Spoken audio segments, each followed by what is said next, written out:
Hola amigos, bienvenidos a un nuevo video con el profe Julio Kawich. En esta primera clase vamos a comenzar con el curso de cálculo diferencial y el primer tema que vamos a tratar es los números reales y sus subconjuntos.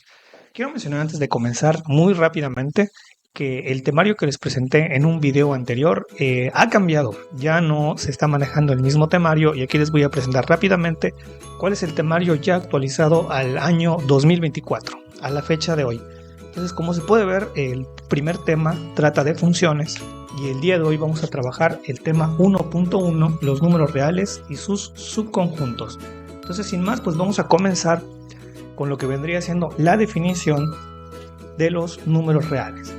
Entonces, como se puede ver, los números reales siempre los hemos manejado, estamos muy acostumbrados a ellos y los podemos representar mediante una recta numérica, como se puede ver en pantalla. Los números reales podríamos decir que son los que utilizamos a diario, los usamos mucho tanto para contar, cuando vamos de compras, igual cuando nos tomamos la estatura, el peso, etc. ¿Qué podemos decir o qué propiedades tienen estos números reales? Primero es que son completos. Eso significa que entre dos números reales no existe ningún tipo de hueco o espacio. Otra propiedad importante es que estos números se pueden ordenar del menor al mayor. O sea, hay un orden perfecto dentro de los números reales. Siempre los que se encuentran a la izquierda serán siempre menores que los que se encuentran a la derecha. Esto a veces causa mucha confusión, ya que cuando comparamos dos números reales que están del lado derecho del 0, suele ser muy fácil saber cuál es más grande. Por ejemplo, comparamos 1 contra 6 y fácilmente sabemos que 6 es mayor que 1. Sin embargo, cuando hacemos la comparación del lado izquierdo del 0, se hace un poco más complejo y a veces tenemos problemas. Cuando nos preguntan ¿qué es más grande, menos 6 o menos 4? Hay quienes se confunden y dicen que es más grande menos 6, pero es un error, ya que recuerden esto del orden, es más grande el que está más a la derecha y por lo tanto el menos 4 es mayor que el menos 6. Otra propiedad interesante es la densidad. Siempre se dice que entre dos números reales cualesquiera existen infinitos números reales. Y esto no solo incluye a estos que podamos ver en pantalla, sino que, por ejemplo, si yo quiero comparar al punto 1 con el punto 0,1, seguramente voy a encontrar infinitos números reales entre el punto 1 y el punto 0,1. Así de grandes son nuestros números reales. Y finalmente, ¿qué operaciones podemos hacer dentro de los números reales? Pues las básicas, suma, resta, multiplicación y división, con una excepción. Hay una que no podemos hacer, que es la división entre 0. Esta no está definida dentro de los números reales. Bueno, estas son las principales características y ahora vamos a hablar un poco sobre los subconjuntos de los números reales. Aquí podemos ver este gráfico que pues vendría siendo el que nos ilustra mejor los subconjuntos de los números reales y platiquemos sobre cada uno de ellos. Comencemos con los naturales. Los números naturales pues son los que usamos desde pequeños, desde que estamos en la primaria, y estos incluyen todos los números enteros y positivos que comienzan desde el 1. Aquí entra una controversia porque, como pueden ver en el gráfico, tenemos al 0 incluido, pero la mayoría de los autores coinciden en que los números naturales comienzan a partir del 1. El 0 no está incluido dentro de los naturales. Entonces diríamos que es desde 1, 2, 3 hasta infinito, pero pues son perfectamente identificables y los podemos ir enlistando, que es una característica que no es posible hacer con todos los conjuntos de números, pero que pues sí se puede hacer con los números naturales. De ahí pasamos a los números enteros, que como se puede ver, a diferencia de los números naturales, sí incluyen al 0 y también incluyen a los números negativos, como se puede ver en pantalla. Por lo que muchos de ustedes podrían pensar que los números enteros son más grandes que los números naturales, pero no. Sin embargo, realmente, aunque en el gráfico pareciera que este subconjunto es mayor que este, que si bien es cierto lo engloba, puesto que estos están por fuera de este conjunto, pero en tamaño vendrían teniendo el mismo tamaño. Matemáticamente se puede demostrar que pues la cardinalidad de cada uno de estos conjuntos o el tamaño de estos conjuntos es el mismo, a pesar de que pareciera que los enteros tienen más elementos. Aquí la diferencia sería que pues los naturales tienen un comienzo, no tienen un fin, pero los enteros no tienen un comienzo ni tampoco tienen un fin, es decir, no sabemos dónde comienzan ni tampoco dónde terminan. Ahora pasemos a hablar de los racionales. Como se puede ver en este gráfico, los racionales incluyen tanto los enteros como los naturales. Es un conjunto que engloba los dos anteriores. ¿Y por qué es así? Porque pues los racionales son todos aquellos números que se pueden expresar como una fracción, como una división de dos números enteros. Entonces todos los naturales y los enteros pues se pueden ver como si estuvieran divididos entre 1, como por ejemplo 2 es 2 entre 1, por lo tanto cualquier natural o cualquier entero sería racional. Entonces los racionales hablaríamos de pues una gran cantidad de números, por supuesto, no olviden que la división no la podemos realizar entre 0, por lo tanto el 0 estaría excluido de las divisiones A entre B. Algunos ejemplos de números racionales tenemos el 1 medio menos 3 cuartos, 0.5, que pues sabemos que este es lo mismo que un medio, y aunque este número que pareciera un número infinito, 2.3333, y que es periódico, esa misma periodicidad permite que pueda ser expresado como un racional. De hecho, 2.33 infinito se podría ver como la suma de dos enteros más un tercio, que al final vendría siendo 4 tercios y que pues finalmente, 7 tercios y que finalmente pues vendría siendo también un racional. Por lo tanto, aquí tenemos el conjunto de los números racionales. Y es aquí donde ya entramos a los conjuntos que ya no son tan conocidos o tan utilizados, que en este caso son los conjuntos o el conjunto de los números irracionales.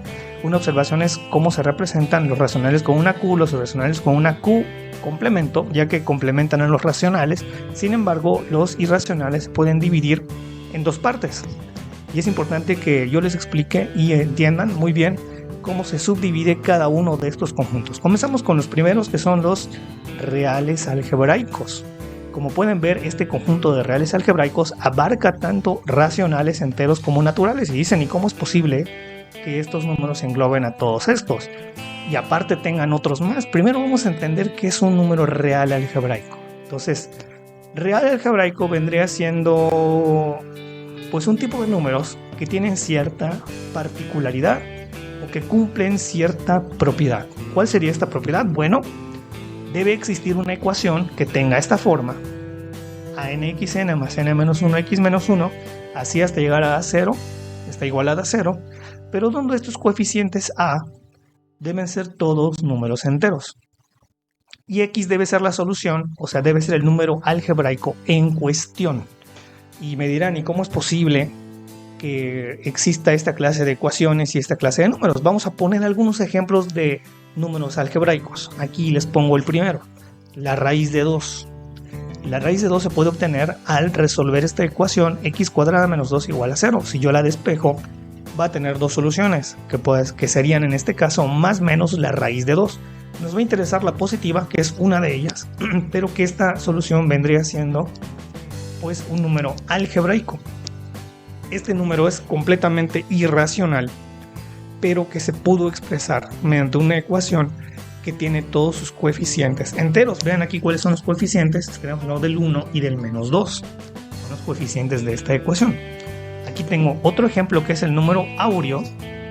Y este número áureo también tiene una solución que sería 1 más raíz de 5 entre 2, que viene de la ecuación x cuadrada menos x menos 1 igual a 0. Entonces aquí hablamos de otro número que también pues es un número irracional y que viene de la solución de una ecuación con coeficientes enteros. En general, todos los racionales también se pueden resolver mediante una ecuación algebraica. ¿Cuál ecuación? Esta que ven en pantalla, ax menos b igual a 0. Si yo la resuelvo, estaré obteniendo cualquier número racional que incluye entero o natural.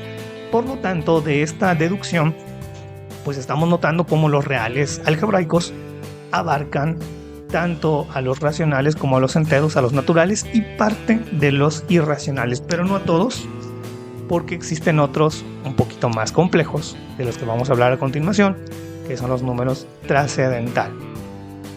Y bueno, vamos a continuar entonces hablando ahora de los números trascendentales. ¿Qué son los números trascendentales? Ya hemos hablado de los números algebraicos, racionales, enteros, naturales, que son los trascendentales.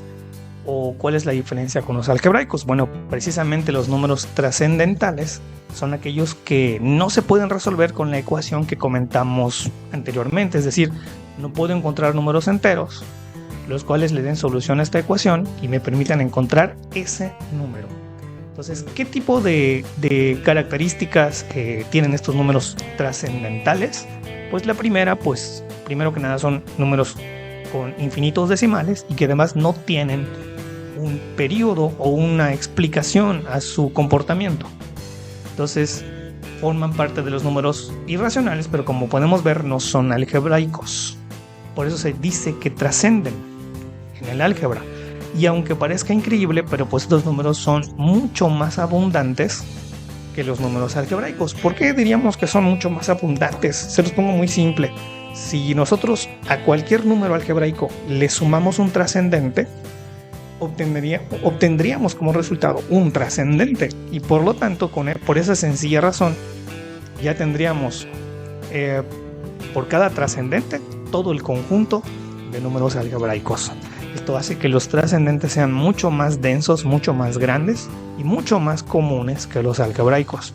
Algunos ejemplos de trascendentes tenemos aquí al pi, que es un número famoso y conocido, que lo hemos utilizado mucho a lo largo de nuestra formación académica y en matemáticas.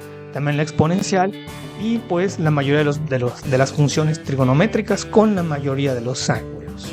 Entonces aquí una observación importante entre números trascendentes y números algebraicos es que son una partición de los números reales, es decir, que los números reales se pueden dividir perfectamente entre algebraicos o trascendentes, pero no hay intersección entre ellos. Por eso se dice que es una partición. Entonces, si regresamos al gráfico, podemos ver que pues este gráfico es muy acertado, ya que nos muestra, por un lado, los números trascendentes que están perfectamente divididos y por fuera, aquí nos menciona solamente es esta sección, y que se encuentra fuera de lo que serían los números reales algebraicos. Sin embargo, al unir trascendentes con reales algebraicos irracionales, formamos todos los irracionales, y pues al unir trascendentes con reales algebraicos formaríamos todos los reales. Entonces aquí pues realmente es la división con todos los subconjuntos de los números reales. Y bueno, con esto estamos concluyendo esta primera clase teórica sobre el primer tema de cálculo diferencial, que pues como les comenté son los números reales y sus subconjuntos. En una segunda clase vamos a trabajar con algunos ejercicios que complementan todo lo que vimos el día de hoy. Espero que les haya gustado este video. Suscríbanse a este canal para seguir promoviendo este contenido. Nos vemos la próxima y pues espero sus comentarios.